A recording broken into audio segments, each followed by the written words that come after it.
Hello, I'm Carl Stefanovic. Welcome to this special Sunday edition of A Current Affair. And tonight, that video, that single act of retaliation, the moment when a 15-year-old boy said enough is enough and finally stood up for himself, taking on those who wanted to take him down. That boy is Casey Heynes, bullied for much of his life, a hero to millions tonight.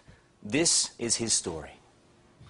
He just came up out of nowhere and grabbed me by the shirt, and then he punched me in the face.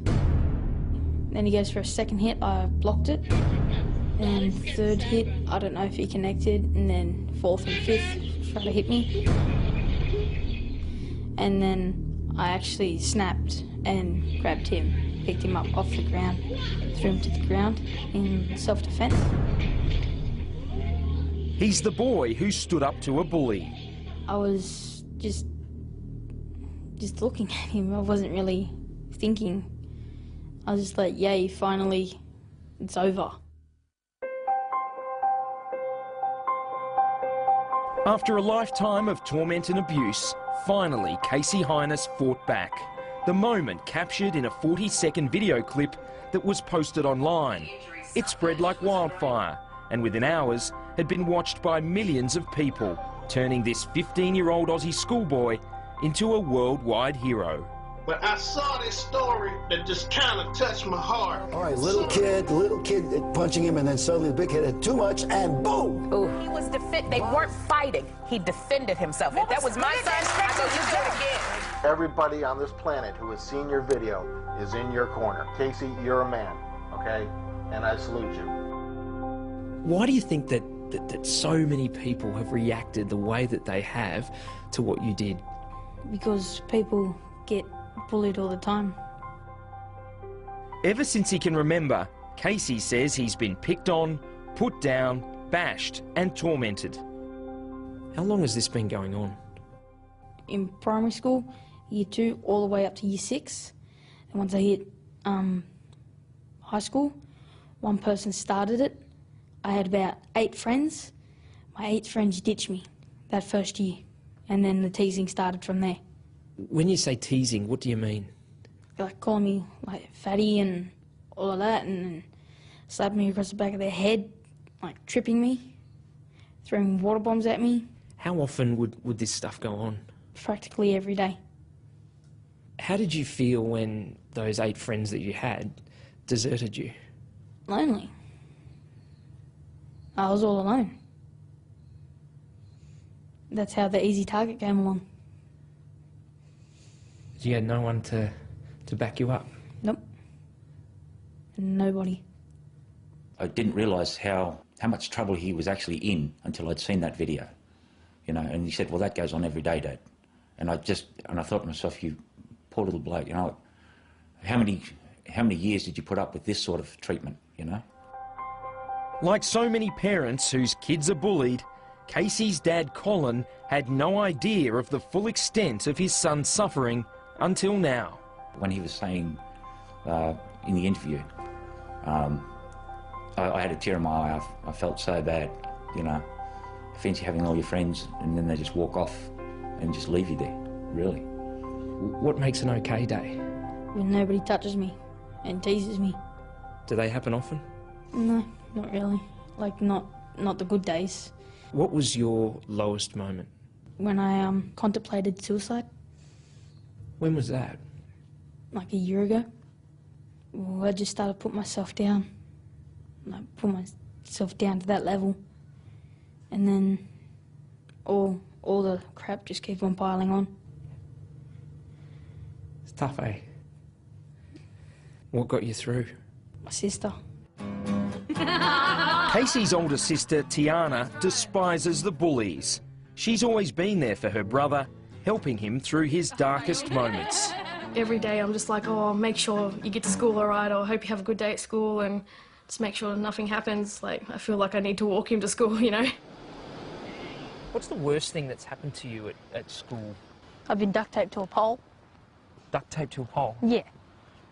They put the duct tape over my eyes first and dropped me down and duct taped me to a pole. Why do you think they target you? Because I don't retaliate. You're an easy target. Pretty much. Last Monday was just another school day. As usual, Casey headed for class. As usual, the bullies were waiting for him. But this time, things would be different. Where did this all start with this boy? Well, like 2 weeks prior to that, he and others would come up to me and slap across the back of the head and tease me and all of that. What would they say to you? Like you're a fatty and like lose some weight. Casey was on his way to pick up a timetable when he was ambushed, punched in the face by 12-year-old Richard Gale. You laughing at ya? Go, Richard, go. Wow, this is getting sad, bro. Egged on by his mates, the little kid taunts his victim and lands more punches, until suddenly, Casey snaps.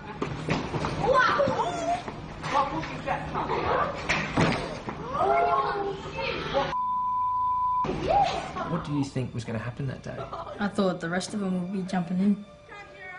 That's why I picked him up and dropped him, because I was scared. I just wanted to defuse the situation.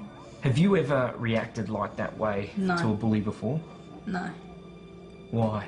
Why did you react this way this time?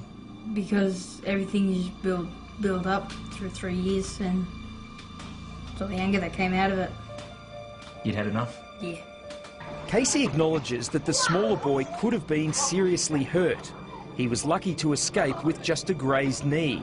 In line with its zero-tolerance approach to fighting, the school immediately suspended both boys.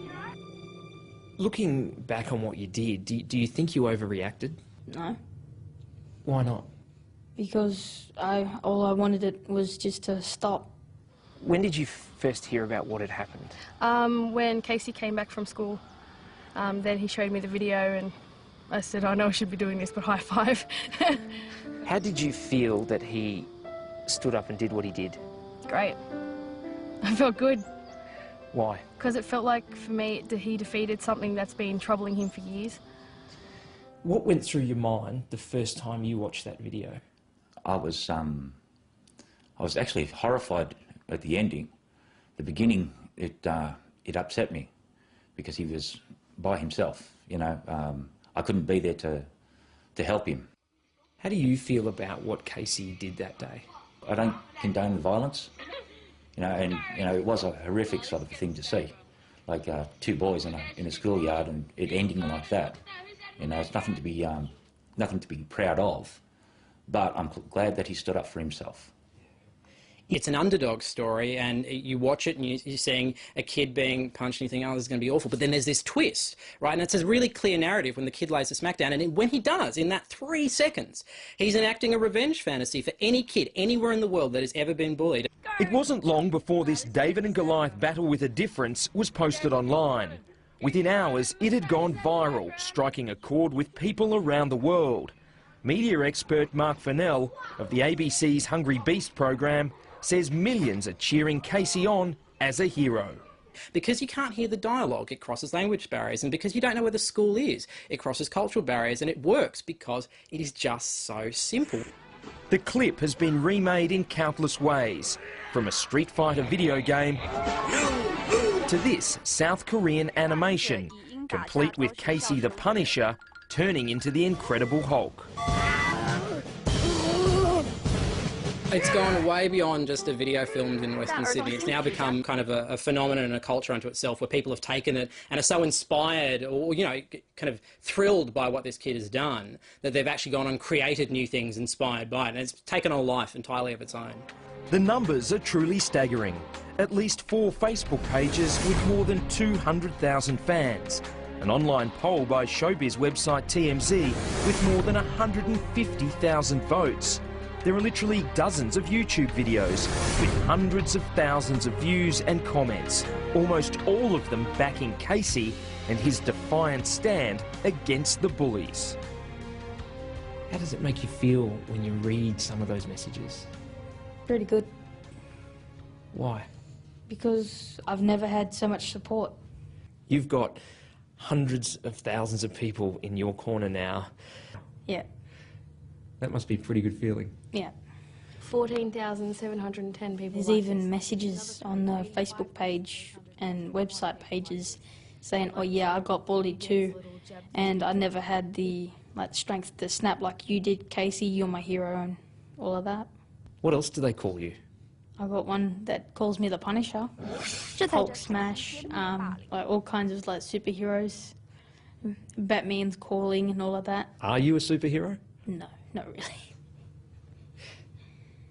Wish I was.